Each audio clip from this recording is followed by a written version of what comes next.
We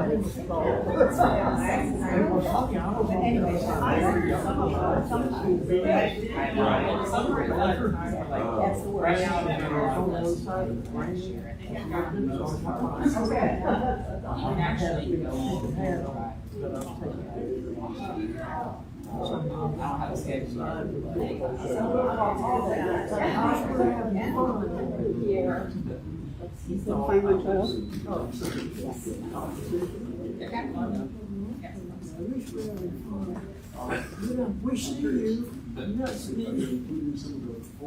I'm just sort of laughing. And Ollie, Justine and There's a couple of things that are really hard. but I don't have a work try, yet. right? And that was kind of what something else that we have in our so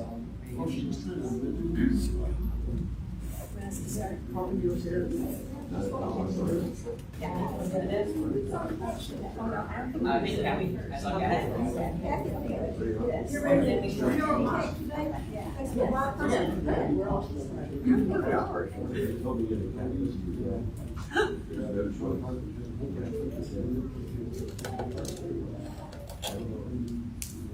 Didn't know how far you have to trade.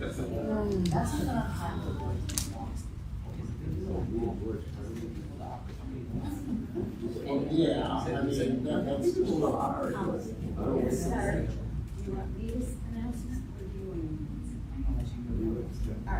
Good morning, everybody. We're going to do a gathering song this morning before we get started with everything else.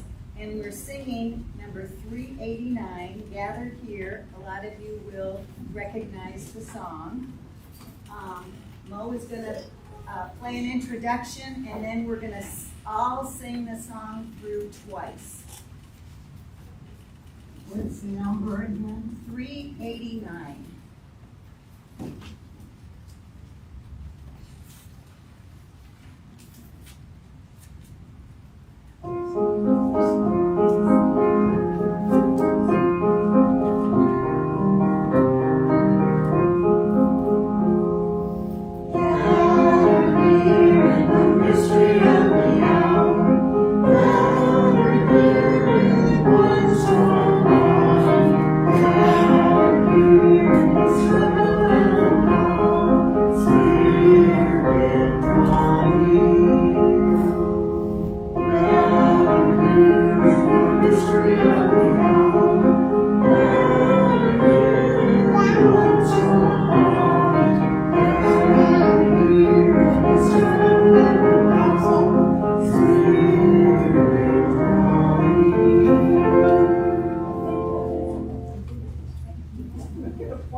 Welcome and good morning.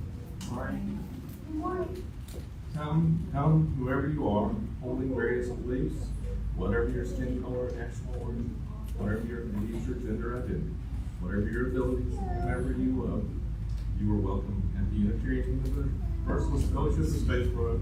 You are welcome in this our religious home. Any visitors today, we extend a warm welcome to any visitors and guests. Small group today. Hey, there's a visitor on the front row. Hey, that's very much a member. All right. If we did have any, leave us some information on our guest registry near the front entrance, or on our website, which is www.uustatesboro.org. And we thank members and guests for sharing resources during our offertory later in our service, or again via the website. In the month of June, half of our offering that is not designated as a pledge will be donated to Barr Pride. Now, I invite you to join with me in reciting our congregational affirmation. Love is the spirit of this fellowship, and service is its prayer. This is our great covenant, to dwell together in peace to seek the truth in love, and help one another. Our worship leader this morning is member and pastoral care associate Shari Barr.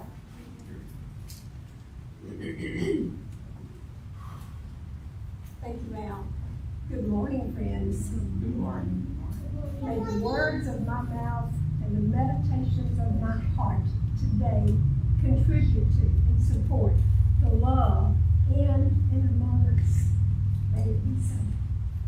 We begin, as always, with the lighting of our chalice. I'm going to light the chalice and invite you to say the words along with me, and then Bo will sound the note and we will rise up and sing together.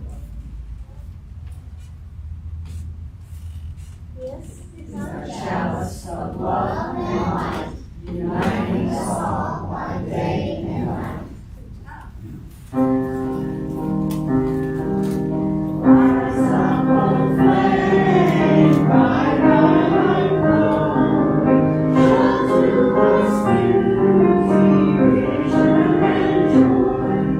Rise up, O flame, bright, bright, glory, show to us beauty, vision, and joy. Thank you all. While you're standing, greet someone nearby. Let's honor the light within our Good to see you. I got made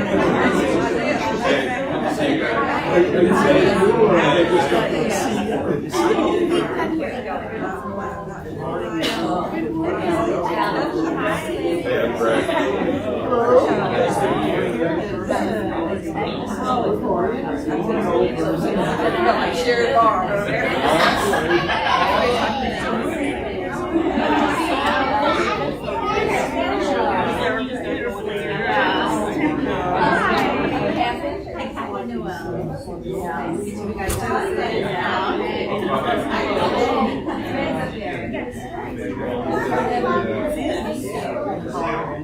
over back in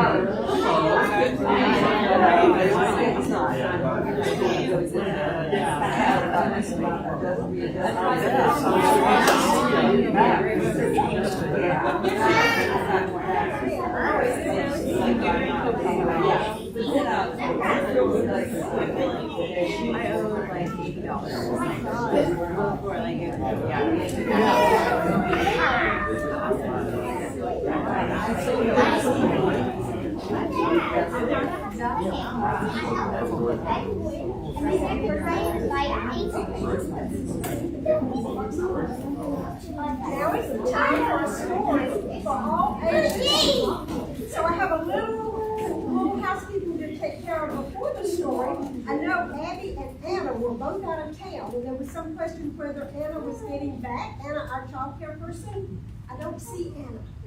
So we may need a volunteer. Okay, Erin is here. So when we sing the children out, Miss Erin will be with them in the back. Anybody who wants to go out after the story. Okay, we have two stories today, and this one needs your help. Has anybody ever heard any of the little penguin stories? I'll tell you that. Good morning, welcome. We got it one time here, but it was about a tiny scale. Oh, okay. Well, this one's about a penguin, and he needs your help because he has a problem. Today is our Father's Day service. Today is Father's Day all across our country. And so something fathers like to do is solve problems. If you got a problem, most of us know we've got, some of us were lucky enough to have daddies who like to solve problems. So this one guy has a problem, and we're going to try to help him solve it. Oh, hello. It's so nice to meet you. Franklin said you might be coming soon. I wonder if you could help me. You may have noticed that I have a terrible case of hiccups. It's driving me crazy. It started last week on hot, chilly night. And just for your information, I'm not sure how many of you know this, but let me give you some advice. never give chili to a penguin. He's still hiccuping from the chili. He gives us the hiccups. I can't get rid of them. Frederick told me to stand on my head, and then Chester's idea was to drink backwards from a cup. Albert told me to stand on my head while I was drinking. Nothing has worked. But Franklin, my friend Franklin, gave me a new idea, and that's where I need your help. Apparently, giving somebody with the hiccups a good scare is a good way to scare the hiccups right out of them. So, I need you to scare me. But wait, I don't really like being scared. So be nice. You're gonna say boo on 3, but not too loud, okay? All right, ready? 1, 2, 3. Oh, thank you. I think it worked. Thank you very much for your help. Sorry, it didn't work. All right, let's try it again. Maybe a little louder this time. 1, 2, 3. What? Oh. Sorry, not quite loud enough. Okay, let's try this again. Well, I have hiccups forever. One more time. This time shout. Go crazy. Be loud. Really scare me. Ready? 1, 2, 3. Oh no! Franklin, what on earth are you doing? You told me just to stand here and wait for a good scare, and then you go and jump out at me like that, and you made me so scared, and I can't believe it. But I thought you were my friend, and then you scared me like that. Oh no! My hiccups! They're gone! You and Franklin cured my hiccups. Let's celebrate. Let's have some spicy tacos. What's gonna happen? You're right. So that's a pretty good story about it. Holding his breath, I've heard that one too. We got one more story before we do the affirmation together, and then we sing you guys out. I wanted to read one about me and my dad. It's about a baby bear. Thank you. My dad wakes me up every morning like this. He tickles my nose and he gives me a kiss. We go out exploring. There's so much to see. My dad knows where all the best secrets will be. He found a bird nest with birds in it. My dad's a giant. Up here, so am I. If I stretch really high, I can touch the sky. We find some sticky honey, our favorite snack. Watch my dad run when the bees want their honey back. My dad twirls me around and the world whizzes past. My head gets all dizzy as I'm spinning so fast. If loud thunder roars and the skies turn gray, my dad keeps me safe till the storms go away.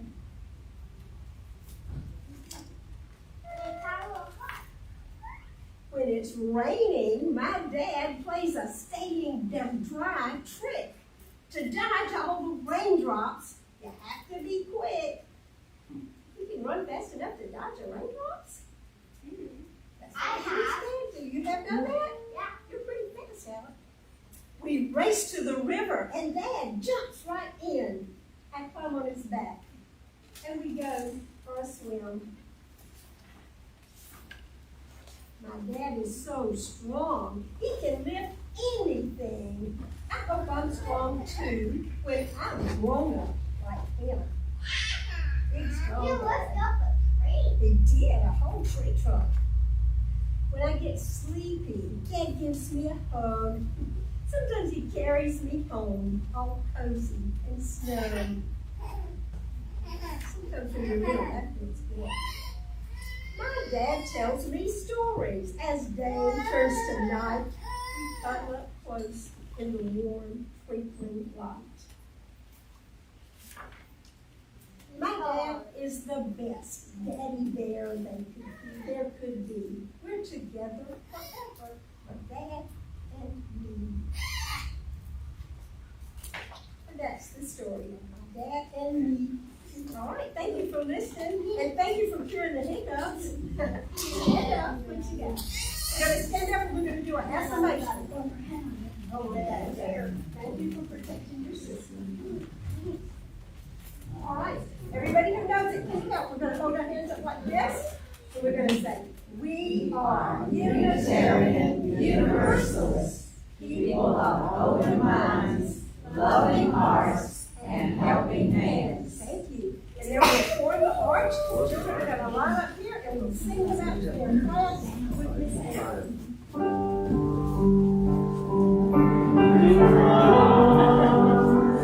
We shelter you.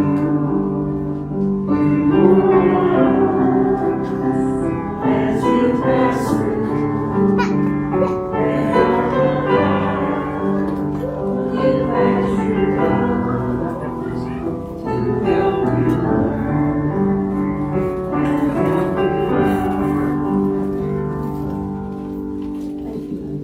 Thank you, everyone. Before our meditation time, I have something I'd like to read to you. If you'd like to follow along, it's 434 in the back of your hymnal. Which one, Shari, which one? The big one like this. Big gray one? Okay. Yes, thank you, honey. So this is written by the same person that a lot of our best work is by, anonymous. Thank you.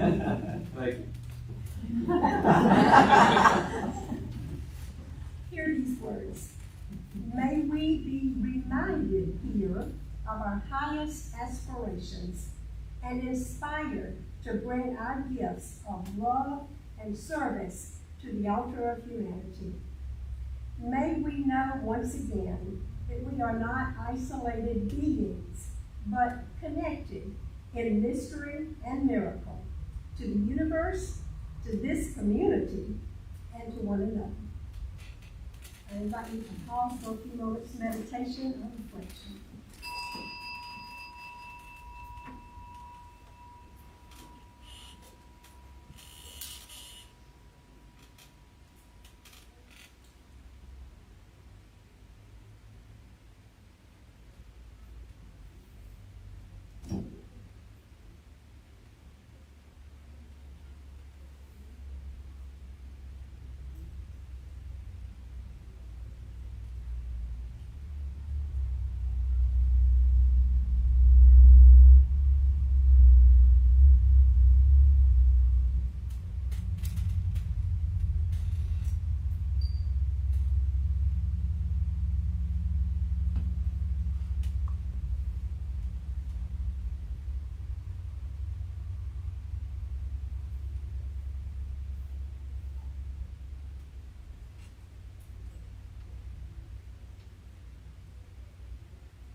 If you will, look in the back of your hymnals and let's read responsively.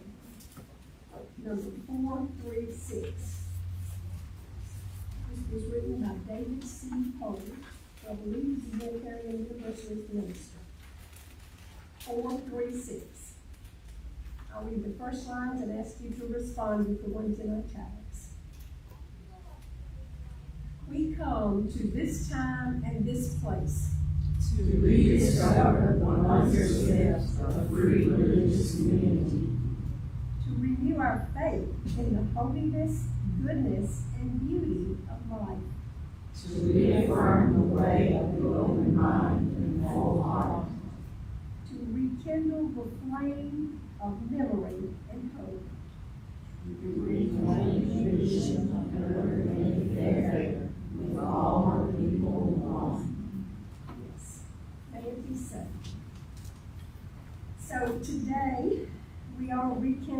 memories. We're talking about fathers and hopefully reclaiming that vision of the earth-made fair. Some of us were fortunate to have fathers we grew up with who taught us that and helped us, set us on that path. Others of us did not. But fatherhood and how we father and parent one another, and even more broadly move into thinking of how we are peer supporters for one another, can be our overall theme for today.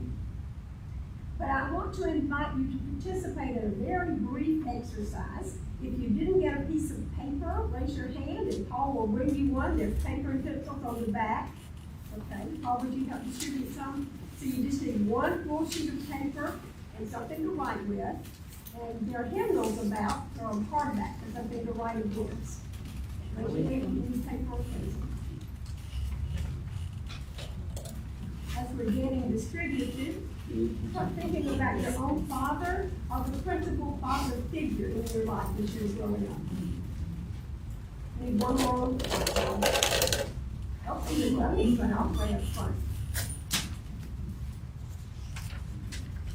So Paul down below, and your barbecue one for June. Paul's coming up behind you, James. Check and be sure your pen writes. They came from my house and they've been sitting on the desk a while. If you need another pen, raise your hand. Is your pen right?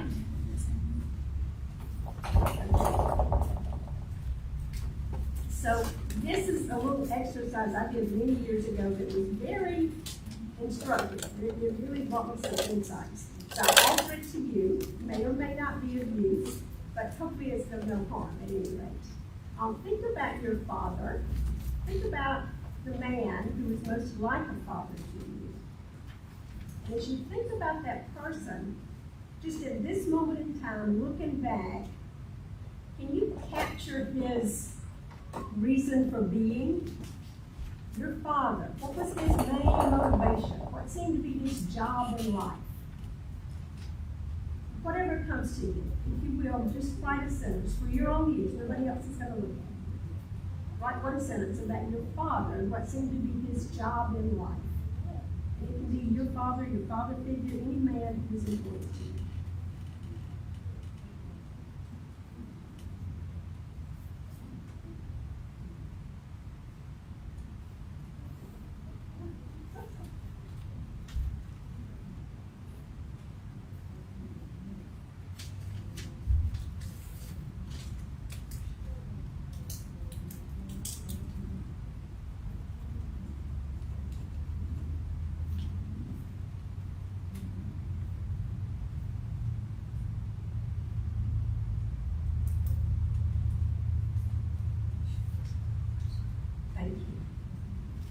As you finish that sentence, bring your mind to your mother, Mama, your mother figure, if you didn't grow up with a mother. And think about your mom similarly. Right now, looking back at your mom, can you come up with a sentence that kind of captures her job in life? But what seemed to motivate her? What was she all about? And write that sentence near the bottom of your page, or where? It's number 2.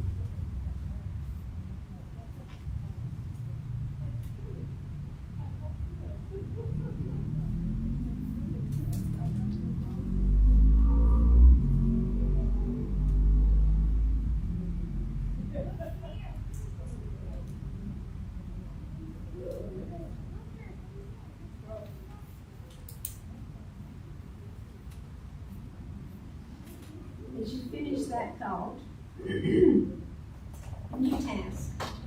If you will, look back at both things you've written and just hypothesize how might one person combine those 2 jobs in life.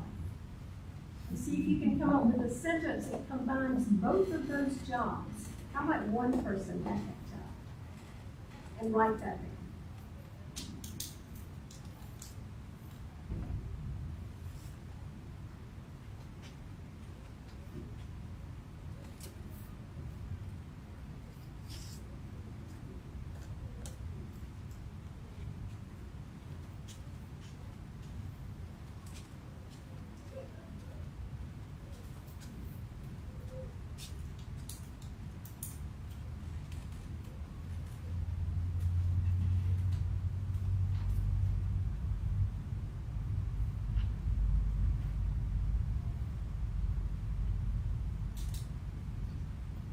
Thank you. So fold that piece of paper up and put it in your pocket. And look at it later today. Or if you like, if you can stay for afterthought, we can talk about it if you like, but it's not necessary. If it's instructive or helpful to you, I'd love to hear about it, but not necessary. There are 3 other things I want to do in the service today, and we can do them at any end. But I think what I want to do is share a story with you. This was written by the Reverend Kent Howard. He was Unitarian Universalist minister, and he has since died. But he wrote this book of wonderful stories. And I really like all of them. I practiced yesterday reading it to my daughter Tasha and timed it, and it was 18 minutes. So I'm going to attempt to shorten it for you a little. But I want you to get the message. This is a storytelling chair, right? This story is called Richard, Resurrection, and Mr. Rogers. The first time Richard found out he was not special, he was about 4 years old. He and his mother had gone to a children's performance, and they were out in the lobby afterwards. It was crowded, lots of parents and children bustling around, and he let go of Mama's hand for just a minute to pick something up, but then he reached back up and he looked up, and it was a stranger's hand he was holding. She looked at him, not unkindly, but she said, "Who are you?" And he thought, "Well, I'm Richard. Don't you know that? Doesn't everybody know that?" And then his mama found him and picked him up and loved him and made soothing noises and reassured him he was her own special boy and she would never love him. But he kind of remembered it some part of his heart that maybe he wasn't special to everybody.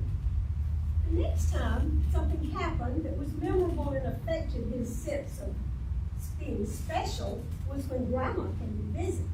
Grandma made sweet potatoes. Everybody was so excited. "Richard, you're going to love Grandma's sweet potatoes. She made them just for you." So he was all excited and he came to the table and he put some sweet potato in his mouth. He didn't like mushy sweet potatoes.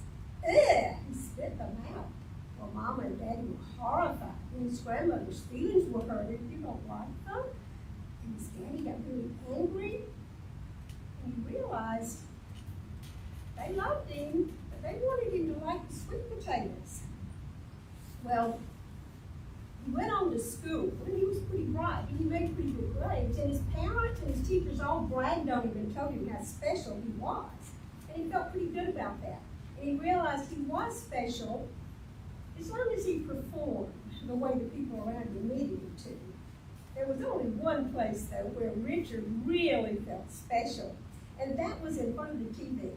10 o'clock every morning, 4 o'clock every afternoon, Mr. Rogers came on. Mr. Rogers would come into his own house on the TV. He'd take off his shoes, he'd put on his loafers and his cardigan sweater, and all while he was doing that, he was singing. "It's a beautiful day in the neighborhood. Could you be mine? Would you be mine? Won't you be my neighbor?" He really felt special then. But as time passed, Richard left Mr. Rogers behind and entered more fully into the world. He went to school. He learned how to apply himself in order to get approval and acceptance. He made friends. He was good at doing what he was supposed to do. So he had lots of friends. But in the back of his mind, he always knew his specialness was conditional on how well he performed. When he grew up and went off to school, he won scholarships, and his town was so proud of him. And he got on a bus, and he went to college. And then he got off the bus, and he looked around, and he was not special anymore. There were so many people all around him trying to be special. He stood in the midst of just overwhelming indifference when the people around him didn't know who he was. And he didn't know anything to do immediately to gain the approval of others. No way to buy specialness. And then, just as he was feeling really sad and nervous and panicky, he heard a voice in his mind. "Richard." "Who's that?" don't you remember me, Richard? You used to come to my house. This is Fred Rogers. Mr. Rogers? Yes, Richard. I'm here to tell you you really are special, and I like you just the way you are. Thus began his wonderful relationship with Mr. Rogers. Richard was in the summer of his life. Everything seemed to go well, and anytime he had any worry, Mr. Rogers would pop up and remind him. He saw a really pretty girl he wanted to date, but he thought she was way out of his league. But Mr. Rogers encouraged him, "You're special." So he asked her out, and they began a relationship. And school was going well. So even though in the back of his mind he had a nagging worry, he was enjoying the summer of his life. And then his girlfriend began to nag him because maybe he was taking it for granted too much, and his grades were slipping a little bit. And Richard, how are you going to get into medical school if you don't have good grades? And things began to go a little sour. The winter of his life had begun. The girlfriend called off the romance. Mr. Rogers kept telling him that he was special, but Richard began to notice more unhappiness around him. That waiter had really been surly to him, unnecessarily. And then that professor seemed to snub him, didn't have time to listen to him. And his roommate was too busy to be a good friend. Finally, things came to a head in spring semester. Richard took his check from home to register for school. But when he got there, he knew the person who was in charge of admissions, and he presented his check. And his friend George said, "Sorry, new policy. We can't take checks from out of town. You'll need to get a local check, or get a cashier's check." Well, he was really upset about that. "You know me, George. I'm special. I'm okay." George said, "Sorry, Richard, it's policy." Well, he was really upset. So then he went to the bank, and he started to go inside and try to make a case for it really was good and make a check. But the more he thought about it, the angrier he got. And he began to mumble to himself. And really was at the point of a nervous breakdown. He started yelling in the bank. And finally they called the police. And they came and they took him away to jail. Locked up in the jail cell. He finally spent all his anger. And he called out to the jailer and said, "I'm okay now. You can let me out." The jailer just looked at him and said, "You're crazy. You're not okay." He slid down to the floor and he said, "I'm hungry. Do you have any sweet potatoes?" And the jailer just shook his head. Well, this is a point in time when folks in another age might call out to Jesus, call out to a Lord and Savior. But he had grown up in a more secular home, and that was not an avenue that was open to him. So just again at the point of mental collapse, he hears a small voice back in his mind. "Get up, Richard." He just ignored him. But the voice went on. "If you stay on this floor, Richard, you will go away and not come back the same. Get up."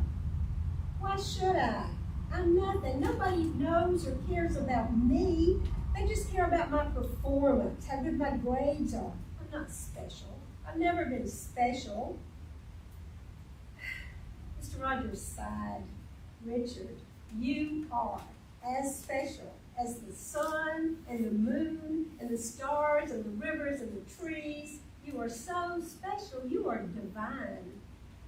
But good things don't always happen.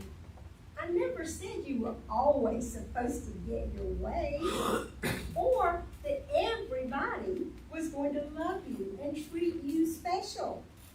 All I said was that you were special to me, and that I accept you just the way you are. You are special." Richard said, but what's the point of being special if nobody knows I'm special?" Mr. Rogers was quiet for a few minutes, and then he said, "Richard, if you know you're special, it doesn't matter that much if anybody else knows it. That's what I've been telling you over and over again, so you will know, Richard, so you know you're special." Richard said, "Oh. So get up, Richard. Rise up from the floor. Staying there is death. Get up." So So he did. Richard rose up. He stood on his own 2 feet. It was quiet in the cell. And from that quiet, Mr. Rogers spoke one last time. He said, Richard, when you know you're special, you don't need to spend so much time worrying about yourself. And Richard, if you know you're special, then you know everyone else is special too. Richard went on to school. He did become a doctor, not because it would please family and people around him, but because he knew everybody was special and he wanted to help take care of them. Blessings on Richard and blessings on the Reverend Kit Howell who shared that story with us. Thank you for your attention.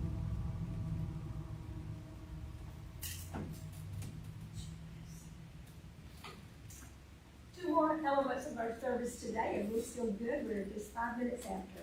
I invited folks to bring a picture. If anyone brought a picture they would like to share and talk about their father or the father figure in their life, I invite you to do so now. You can stand where you are or come down front. Anyone else bring a picture out?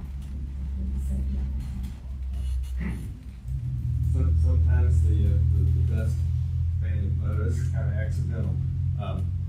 This is my Father's Day picture that wasn't taken at Father's Day, as I recall. There's Walden, and there's me, and there's my daddy, Albie J. Hackle, and my Uncle Mac, who's my daddy's brother, my mother's brother, was visiting. Last time he was able to visit before he passed away with his daughter Eileen, and she took this picture and then posted it, I think, on Facebook. Is where I saw it. Said, "Can I get a copy of that?" After your dad passed. And Daddy was about 95 here, and he lived to be 98, and he would now, his birthday was in November, he was born in November 1920, he would now be 104. And he was a veteran of World War II. He grew up on a farm between Metter and Claxton, and he had gone to Hawaii, the Philippines, Saipan, and finally Japan in the occupation, courtesy of Uncle Sam, before he ever went across the Pacific, before he ever saw the Atlantic Ocean at Tybee Island. Most people, country people didn't go to the beach back then. And then he was a farmer and very dedicated to his church, Green Baptist, and was a deacon there. And my other picture would have been a photo of him and Mama because they were inseparable for 65 years. She passed away a few years before. Even without a picture, would anyone else want to speak a word of honor or tribute for a father figure in their life?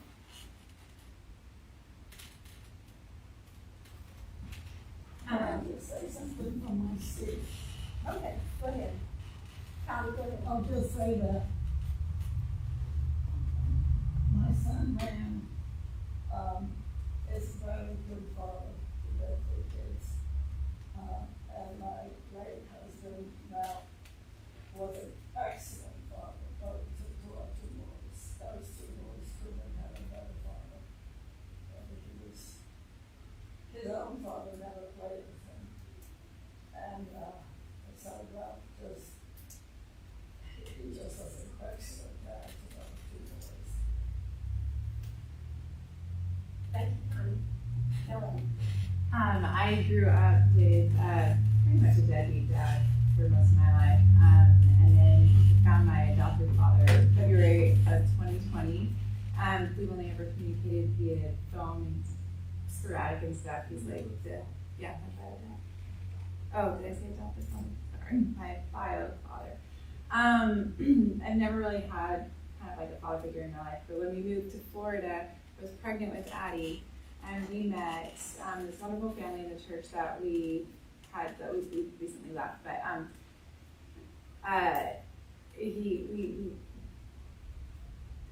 we call him Grandpa Mark. He's been my pseudo dad for the last 15 years. And he now, the kids call him their Florida grandpa. It's the only really grandpa that they've ever known. And he has a son that will likely never have any grandchildren. And we have just, like, our souls just connected. And this last visit when he came out to visit was one I didn't know I needed until he was there. And he hugged me, and my heart just knew I had a moment where I could be safe and peaceful. And I know that the quote, the quote that often gets misquoted is that blood is thicker than water, and I always mess up the rest of it, but it's not actually what you think, it's we basically, the essence of it is that we get to choose who our family is, basically, and I am so grateful for that. I just thought that was, I know he's not here to honor and share, but I hope you can feel how much my love for him is. Thank you. Others? While you're debating, if you're broken up, or if you have words you want to share, I'll tell you about the pictures I brought. This is my father. I was born on the day after his 29th birthday. He had been off in World War II and came back, so I was one of the baby boomers. I was born the day after his 29th birthday. The family joke is because Mother was always late with everything. So that was supposed to be a birthday present, but I was a day late. My dad was M.H. Robbins, and he lived to be almost 95. And I was blessed to have one of those fathers. He was a product of the times and didn't do all the things good fathers do now, but he loved his children and he was very hardworking. And I always knew I was safe with him, that my welfare was primary. And so I was blessed to have my daddy Mitch until 9 years ago. And then I want to honor my husband, Rick Barr. He was my third husband. It took me a while, but I found the right one, and we were together 38 years before he died 9 years ago. And he was a really good person, Charles Richard Barr Jr. We were a good team back when early days in our marriage, Trivial Pursuit was popular. People liked to play, and we would have family over, we'd have potlucks, and my siblings and all the family would come. And there'd be enough people, we'd do teams. And Rick and I were an excellent team because I could cover art and literature and science and nature, but he had the kind of mind that could remember all the details. He had geography, and I'm like the country hick who can't tell where something is in a map, but he had geography, he had history, he had dates, he had sports, he liked all the sports. So we were a really good team in Trivial Pursuit and in so I honor Rick Barr. And then I brought one more picture because I wanted to mention the sons-in-law I have. My first son-in-law was Tara's husband, John, who's on the back row here. You can't see, but there's John. He fathered my first 3 grandchildren, John Paul, Grace, and Shari. And then Joel came into the family a couple of years after John. Joel fathered my youngest grandson, that generation grandson, Sam, and they live up in Charlotte. And then this is John Paul, my oldest grandchild, who is now fathering John Paul III. So I am blessed to have men in my life who love their children and do a good job of fathering them. Anybody else want to share anything about father or father figure? Share. I have to share that I'm very thrilled that my grandson is moved back to Statesboro. He's not here today because he had to go back to North Carolina and get some more things that if you saw I had his children here. So I'm very hopeful that he will continue to bring him. He's wonderful dad, just a very wonderful JD. So JD grew up in this church, and so I'm looking forward to him being back involved with you all and with his kids. But he's a great dad. Thank you, Jane. Oh, and Greg has also been a great grandfather to the children. Instead of great grandfather instead of great grandfather. But they have lost both their biological grandfather, so it's so wonderful to have Greg step in and be that grandfather figure. Everybody needs to be granddad. Thank you, Jane. I would like to talk about my brother David, who had his first child, Zelda, back in December. And our dad was not, he was around, but he was not a particularly attentive father. He was not very affectionate.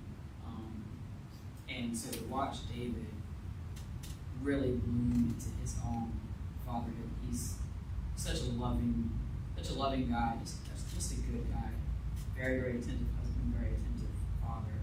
It's been a really healing experience for me to watch him grow like that as the older sibling, I think in particular. I remember, I think at about the 1 to 2 month mark after Zelda was born, my sister-in-law Madison mentioned that the number of diapers she had changed, she could count on one hand because he had done everything. Wow. You know, they co-sleep, and so he's in charge of all of the diaper changing overnight. She's in charge of feeding, and they just are a fantastic team. One of the things I admire about him a lot is he never stops trying to improve himself and be a better person, and it really shows up in his parenting so far. I'm just very proud of him because we did come from a family with a lot of chaos and a lot of dysfunction. To see him grow into the person he has is really amazing. I also like to quickly shout out all of the fathers in this congregation. One of the things that made me decide that I wanted to become a Unitarian Universalist was watching your children in this congregation. That watching all of the parents here was really, watching your children interact with each other and with the world was what made me decide that one day I wanted to raise my children in this church and in this space. Thank all of the other parents that have raised your children. That's it. Thank you.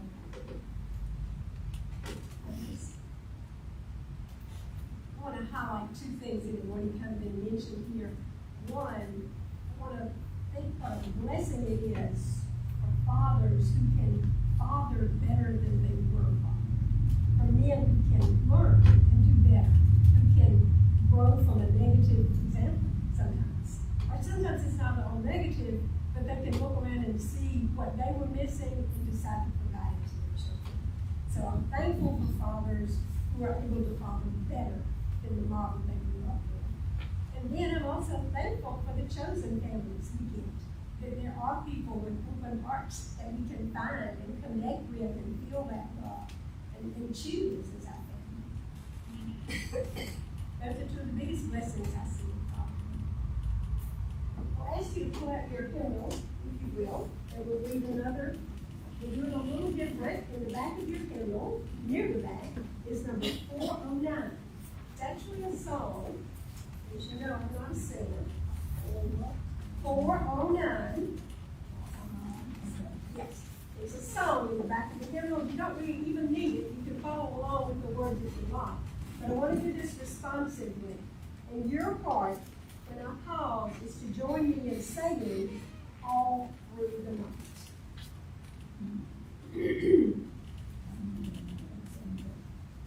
409. Sleep, my child, and peace attend you. All through the night. I who love you shall be near you. All through the night. Soft the drowsy hours are creeping, hill and vale in slumber sleeping. I, my loving vigil keeping. All through the night. Mother, I can feel you near me. All through the night. Father, I know you can hear me. All through the night.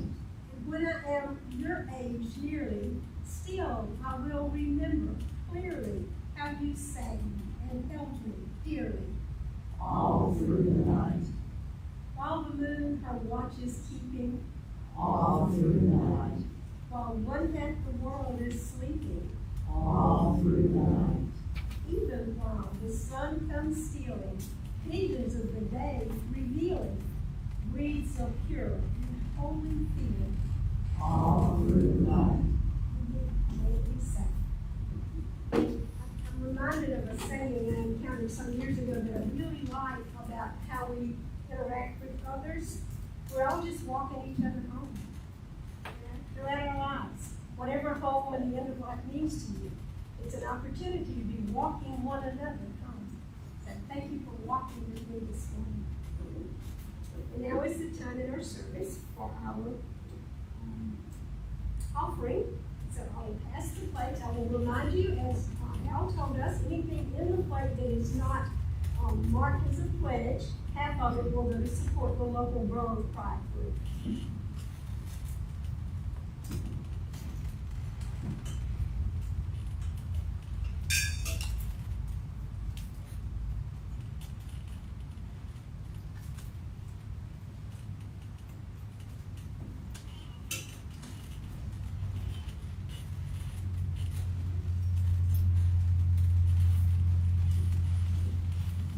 Give thanks for the corn and the wheat that are reaped, for labor well done, and for barns that are heaped, for the sun and the dew, and the sweet honeycomb, for the rose and the song, and the harvest brought home.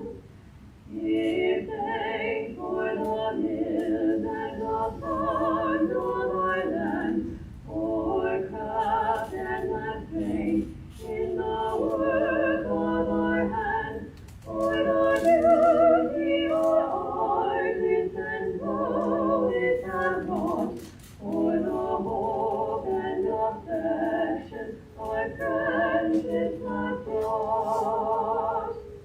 Give thanks for the homes that with kindness are blessed, for seasons of plenty and well is addressed, for our country extending from sea unto sea, for we that have made it a land for the free.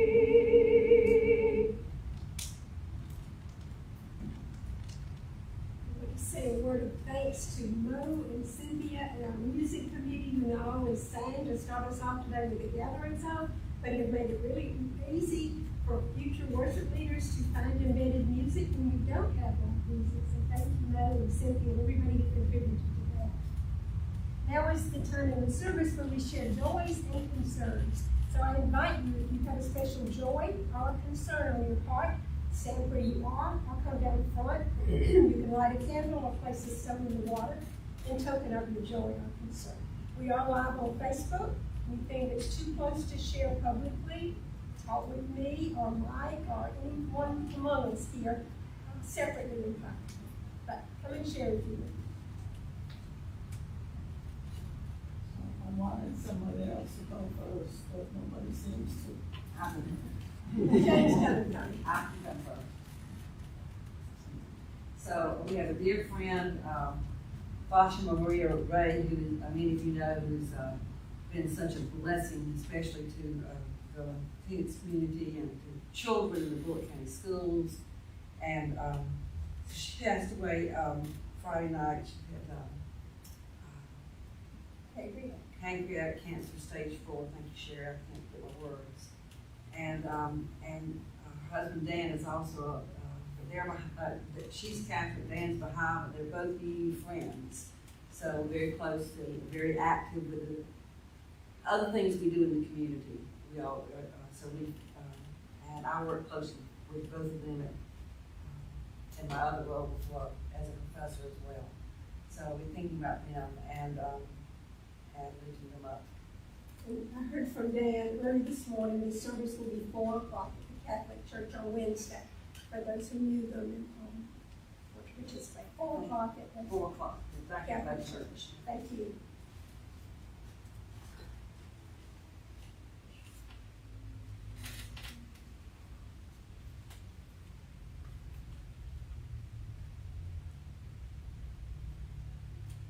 This will come pretty dark the last time.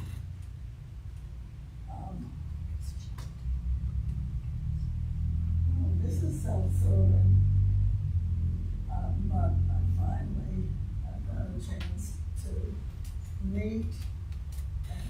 feed my great-granddaughter. Nice.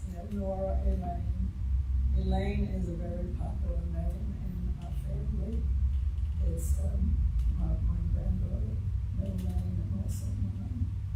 But I shared a hotel room with my daughter and Elaine, and I guess everybody can relate to the joy of seeing a little girl. And I fed her, and what can I say? Everybody knows how joyous it is. And my grandson, he's Mr. Tattoo, which I don't appreciate. As long as his Air Force uniform covers it. But he's been such a wonderful father to that little girl.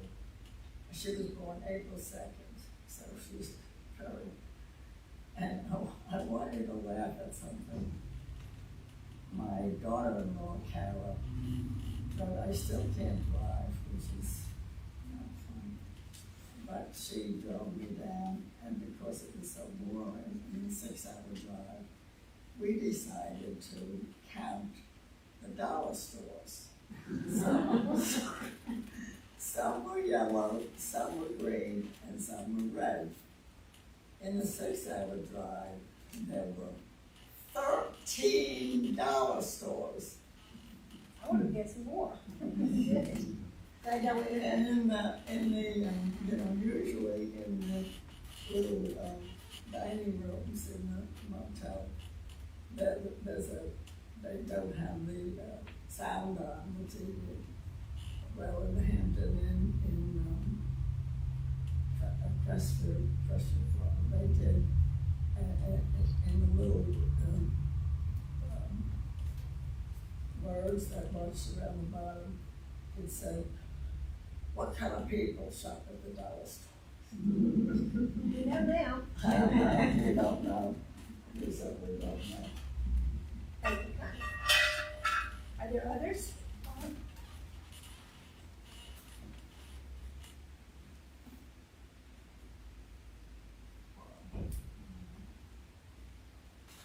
I'm Barr, and I light a candle in memory of my dear friend Bunny McGears, who passed away last week.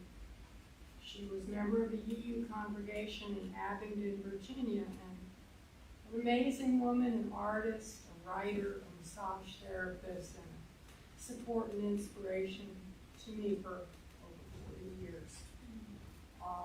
And also a candle of great joy for the No Kings protest yesterday.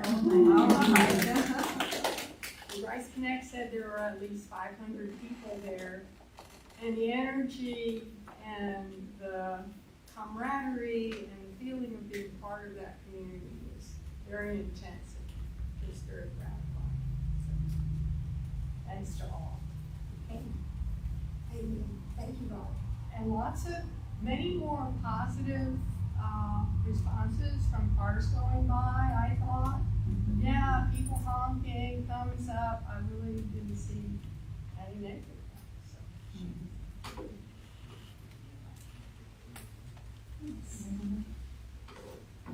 So, Mo is reminding me to light a candle of appreciation. I hope he's watching, for Dave Mooney. Dave Mooney is a wonderful UU friend who lives across the world, but he follows us. He watches from Facebook Live, and he heard us say that we were out of paper products, and so he had toilet paper and paper rolls delivered here. Where is he in Turkey? He's in Turkey, but he sent paper goods because we need them. Thank you, Dave. And Mo was the interceptor who picked them up and made sure they got here. So thank you, Dave. I have a couple of other candles I want to light. I'll start with the Happy Father's Day message. If you're not if you're on Facebook but you don't look at the UU page, you should go look at the UU page, because there's a beautiful picture of Sarah and Matthew and their 4 children at their reunion last last week. His leukemia treatment has progressed. He was pronounced healthy and fit enough, and his immune system strong enough that Sarah was able to bring all 4 children. So it's the first time they've been with their father since March. So that was a very happy Father's Day reunion last week. And the pictures are on the UU page on Facebook. So celebrate with him. Another person like in our community who has gone out was June DiPolito. I don't know how many people remember June. She was the first name I knew in association with mental health in Bullock County, way back before Pioneer, before there were many public services. She was instrumental in getting High Hope started, services for folks with developmental delays and such. And she died after a long session with cancer. So remembering June DiPolito, celebrating her, and sending love to her husband Sam and their 2 girls. One other happy thing I'll share with you. Our own Donna let us know she's very faithful to be here or to email and let us know she can't be here. She's not here because she has an out-of-town guest. But Donna sits in the back corner there. On Tuesday, she'll be celebrating her 94th birthday.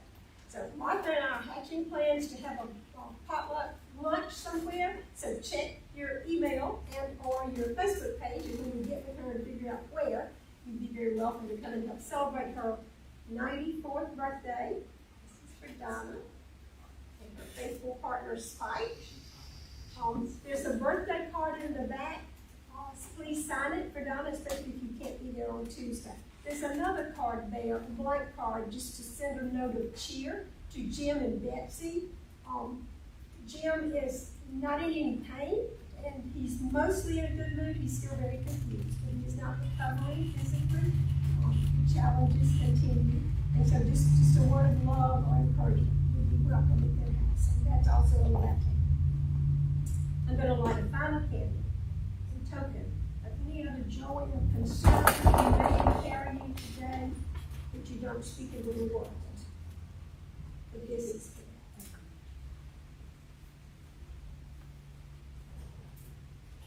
Allow me to speak a word of prayer and thanks. We remember this is sacred ground.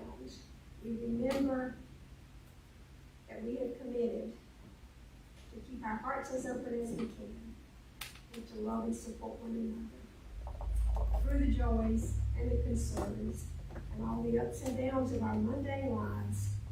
We have the space to come to, and we know we can rely on one another. May that ever be so. Amen. And this indeed.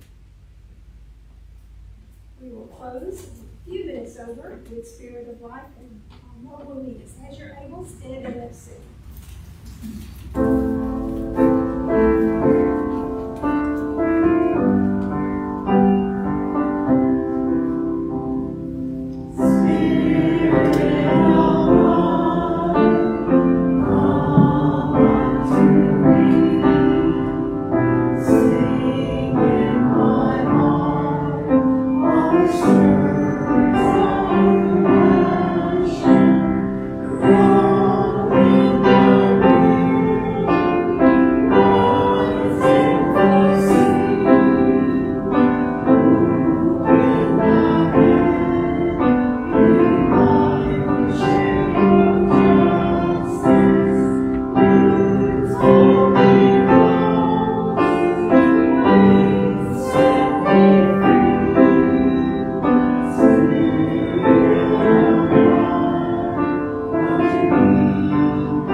And now, do we have announcements to share? Al, we've got a board meeting? Board meeting is on Zoom, the church Zoom site, tomorrow at 7 p.m.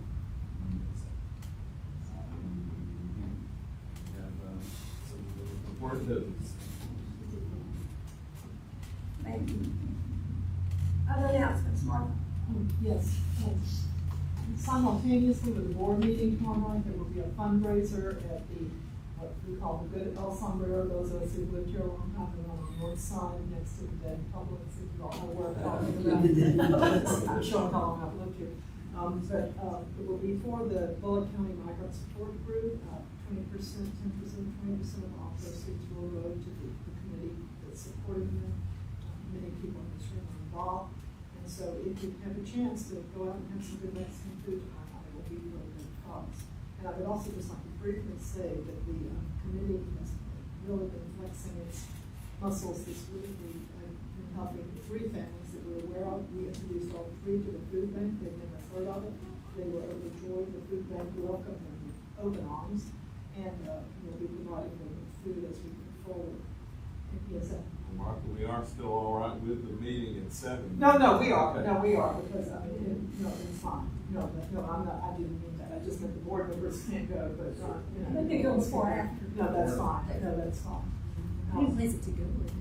It's a good place to go, yeah. And also I just want to say this, you know, we have not done any fundraising. I'm not asking anybody in this room for money, although people in this room have given me money unsolicited. But we are now approaching, especially with the help of the young Democrats who are fundraising like crazy. We are approaching $10,000 that we will use directly to help these immigrant families. So I just wanted to mention good work. I think you have to, at El Sombrero, at least, Smiley, you have to share with them that you You have want. to tell them. You have to tell them that you want, that you're there. They're your server. Yeah. And is it only at that location, not at all three? No. Thank you, awesome. They did one yesterday at the Peaches as well. Yesterday, yeah. Was it just for the dinner set? Just dinner, 6 to 9, I believe. Do we have other announcements to share? Yeah. Paul, did you have another announcement? Oh, he was just saying that at Nona Peachy was everything. You didn't have to know that you were there for it. So it's kind of nice. Okay. Rose going to sing us out as we rise and sing together for the 19th of the Jubilee. Still go there. Thank you.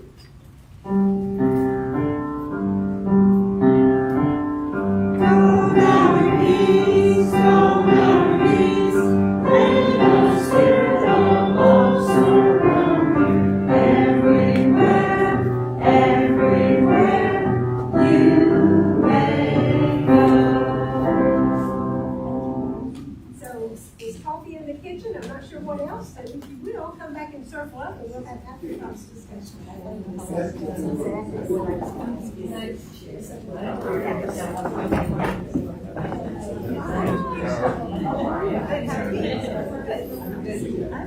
Good.